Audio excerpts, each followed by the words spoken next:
discovered a massive thing that I discovered about drawing, which I think Mark was also saying, is that a sudden revelation that observational drawing isn't about, for me, it isn't about getting everything right in an exact place, because obviously that's just a device anyway, or it's a particular device for each artist.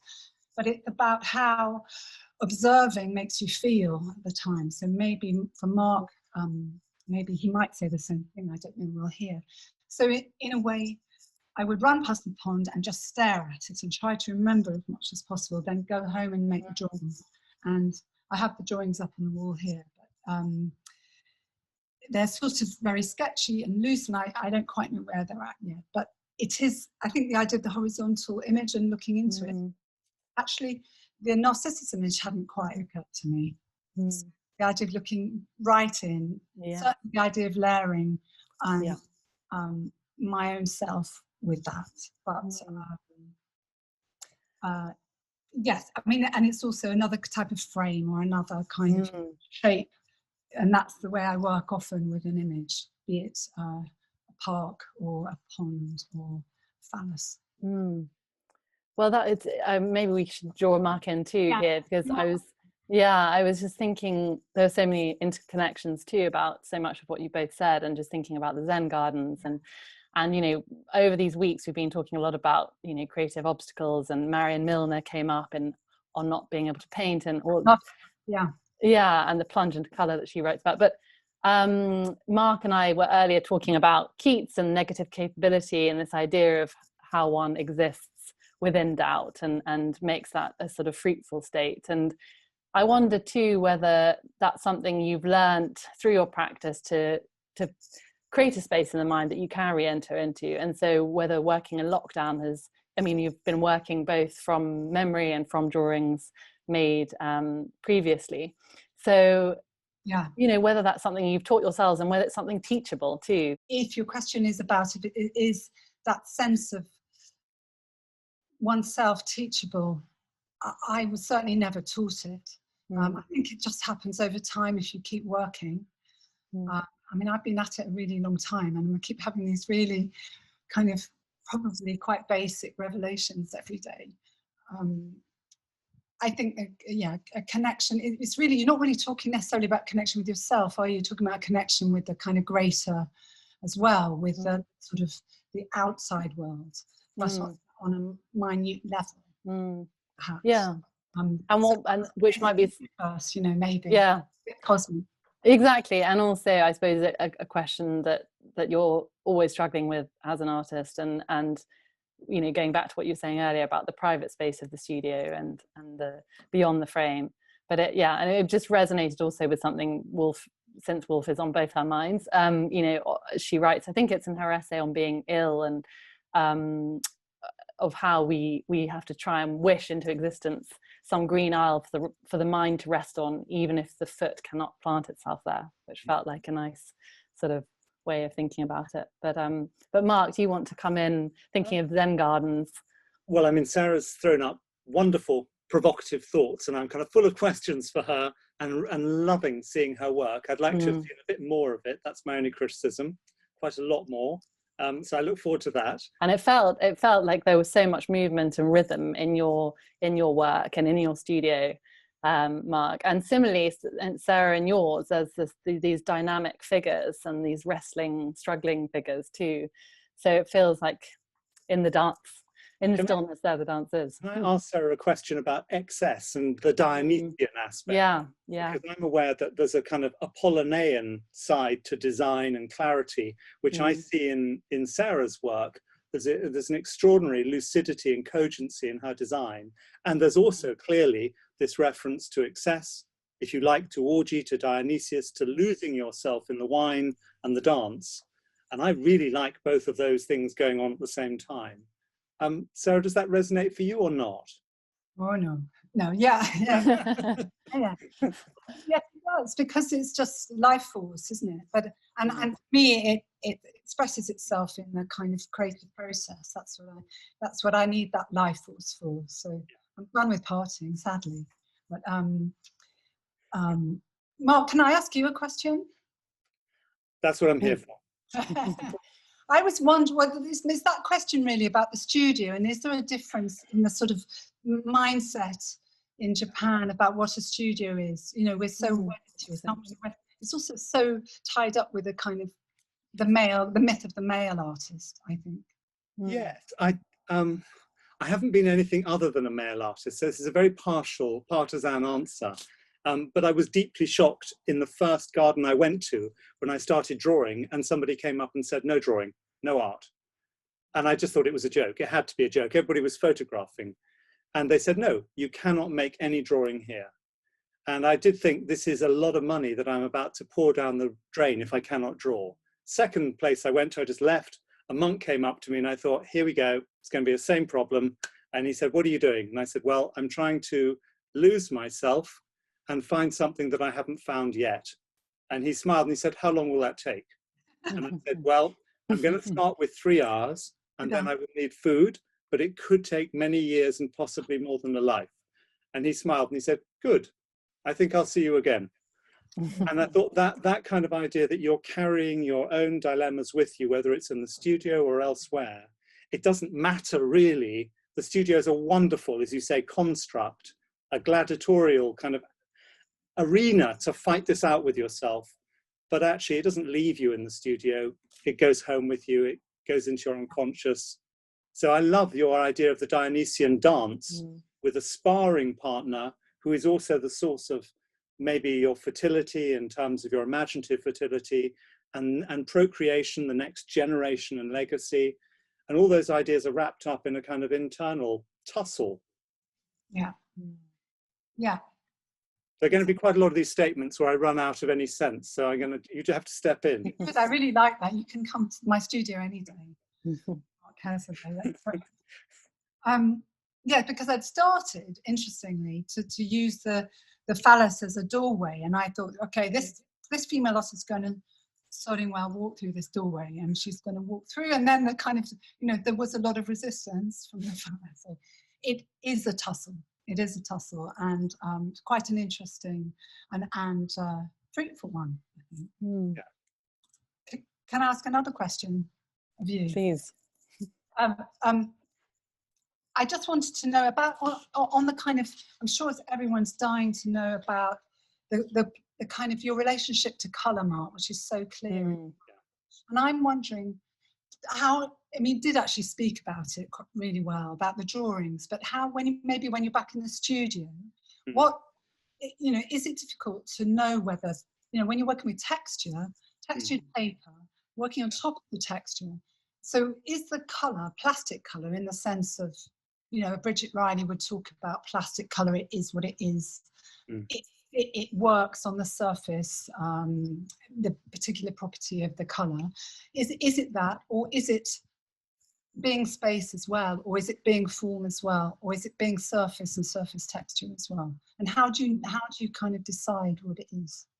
Well, I'm going to kind of triangulate the conversation and bring Claudia in by talking about romanticism and how ingrained I think romanticism is within me. I think one friend is watching, we went to the same school, and it was just an absolute immersion. There wasn't much more we got from the school, or not in my case, but we did get this incredible sense of romantic landscape. So emotion and space and history or time all are slightly confused in colour with me. It's definitely not flat Bridget Riley colour, pure plasticity. It's got much more Baroque sense of excess and something that's rather vertiginous, as if you're kind of almost swaying on the edge of a mesmeric experience. So ecstatic Sufi music is when I'm often at my happiest. So in Pakistan a couple of years ago, I love the Qawwali troops. I love Orthodox Jewish Shabbat singing. I love plain song, especially in Africa, in Kher Moussa, outside Senegal, outside Dakar. It's quite an excessive experience, which I'm slightly ashamed of because I feel it's untethered and rather immature at a deep level. I think colour's often been associated with that, the seductive, as opposed to line, through history, it's been seen as a seductive element, the kind That's of such a British thing though, isn't it? Yeah. Only in England. Scots are fantastic at colour, and so are the French, but just an attitude, I think, a mistrust of pure visual language. And associated with the feminine also, there's a kind of, there can be anyway, a sort of gendering of colour versus line. But Mark, I wonder also that, I mean, many questions have come up about materials in sort of people feeding in questions before this talk, and I just thinking about colour and your those beautiful tissues and the way you've applied colour to tissue and creating kind of translucency, and just thinking about colour and material. I mean, I didn't realise Sarah had shifted from watercolour to oil. Yeah. So when she said that, I kind of really visibly sort of sat, I hope you didn't all see it, I visibly sat back and thought, that makes total sense. I love the way her oils, particularly the Angelica Kaufman piece at the Royal Academy, had all this gauziness in the paint. And I nicked as many of the techniques as I could from her, as I could take away. And I think in the studio for me, I came to the end of what I could do with the materials that I use. So the series I didn't show you were very oil pastel-y before this, and really, in some places, overworked. And I just thought the last thing I want is to do that. And then Sarah popped into my mind, and I thought, I know all those lovely techniques I can pinch from her, which are about these quite generous marks, which on a piece of tissue can be big, but also dry. So this is where the Apollo comes in. I can actually create them first, then move them round, and then I can stick them down.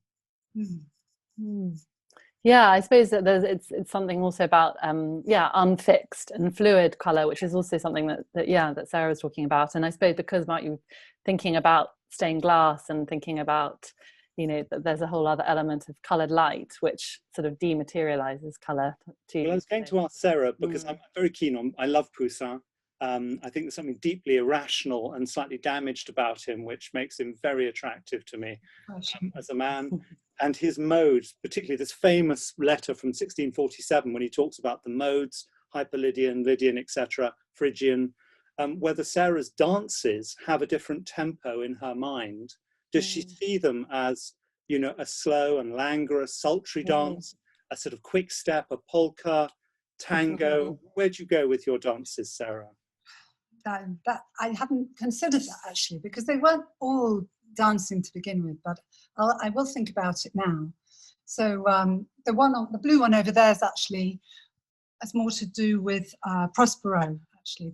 That figure. So he's the magic garment, for instance. So in that sense, he's covered himself with the possibility of performing magic, and so that's one form of dance. And this one maybe is more of a pan, or so maybe more relaxed form, and he has the fig leaves above him rather than covering their genitals.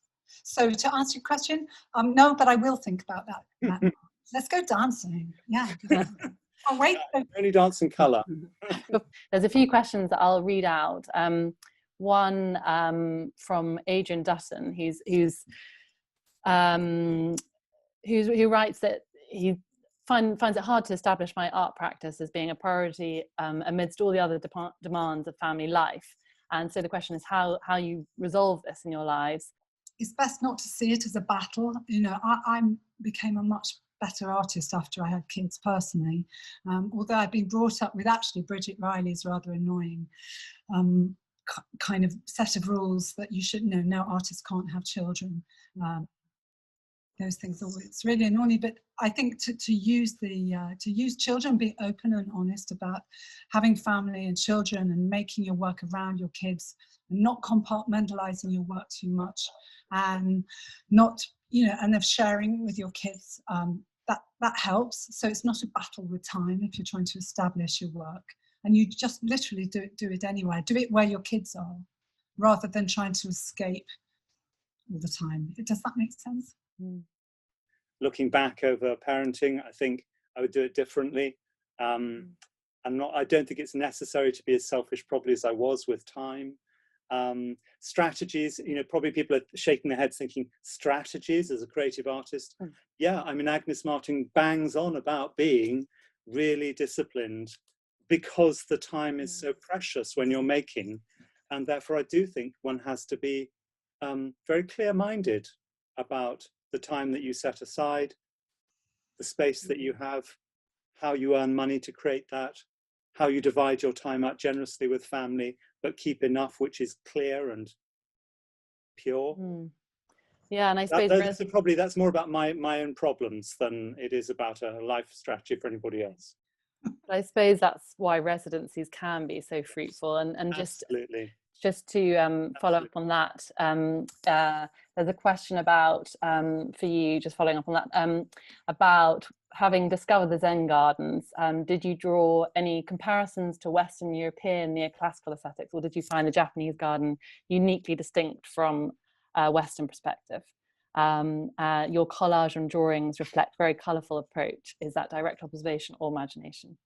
Yeah, so I mean, I suppose I spent 5 years in one of the most beautiful and at that point decayed English landscape gardens of the sort of Banbury, Kent, Cape Bertie Brown era. Well, them.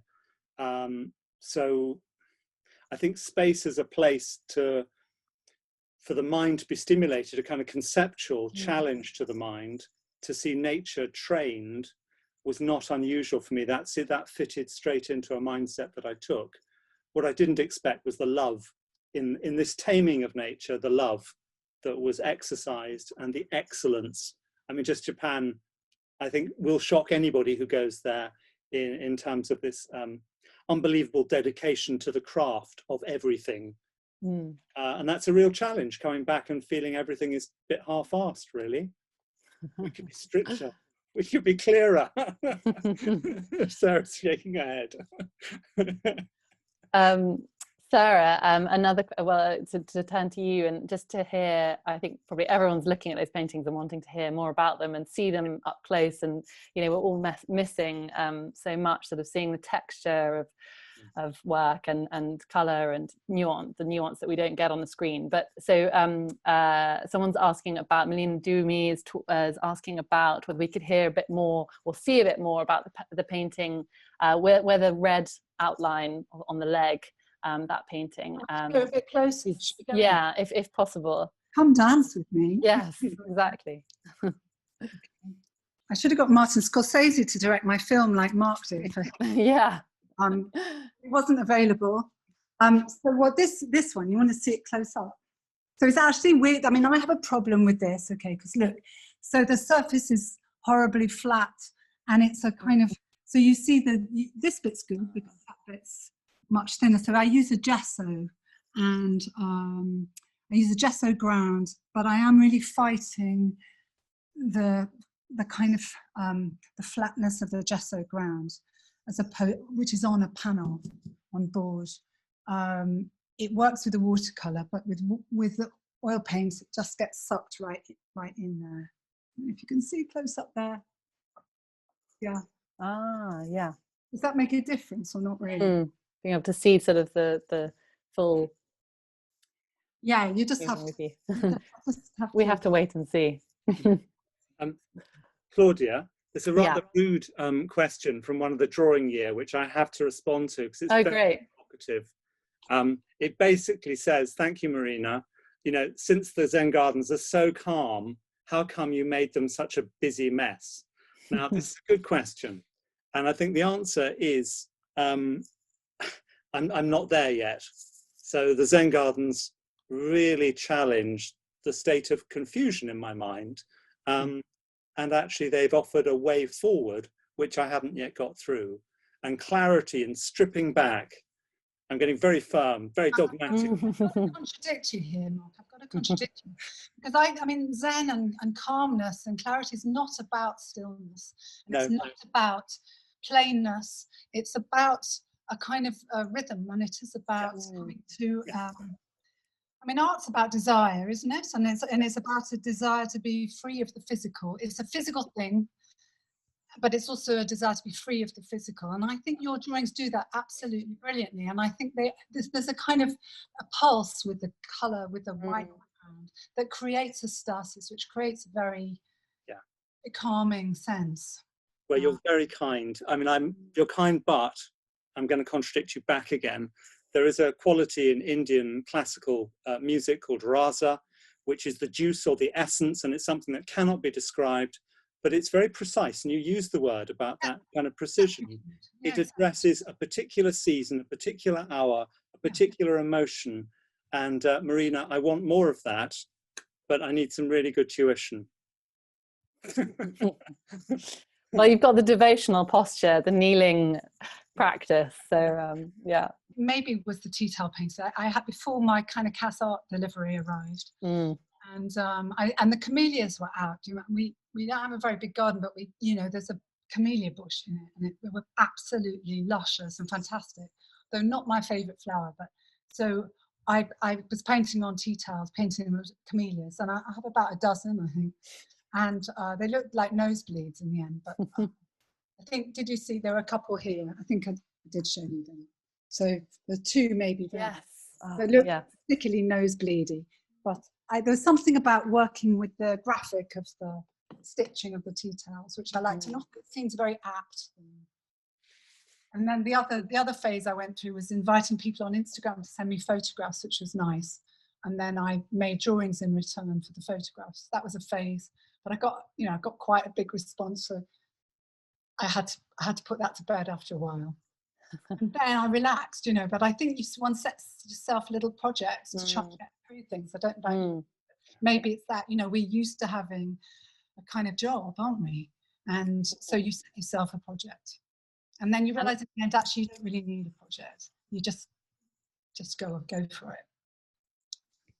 Claudia, could I ask Sarah about her switch to a darker palette? Because I've been noticing I've been wanting to get lighter and actually have color temperatures shift the space, not tonality, and really finding actually tone something I want to move away from. Tell me about why you've been drawn into this orbit of darkness. Well, it's a really practical thing. I think that for so many years, the watercolor I was using, it's really difficult to develop a dark watercolor for me. I mean, the inks do it, but I found it very difficult to mix satisfying dark watercolors. I know Marlene Dumas manages it. I don't know what she uses. So really, I just wanted some kind of richness, and I'm quite interested in all those browny, bloody tones, and it's just a feeling, isn't it? Actually, it's nothing. Having spent a long time really wanting to celebrate lightness, and that was a very conscious decision for me to celebrate a kind of very light feeling colour.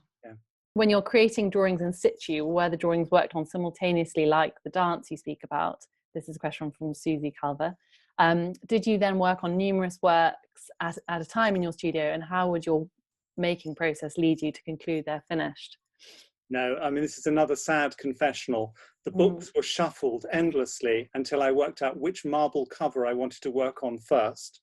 And then I started at the wrong end of the book in Japanese order and would only go through one book until it was finished and then do the next.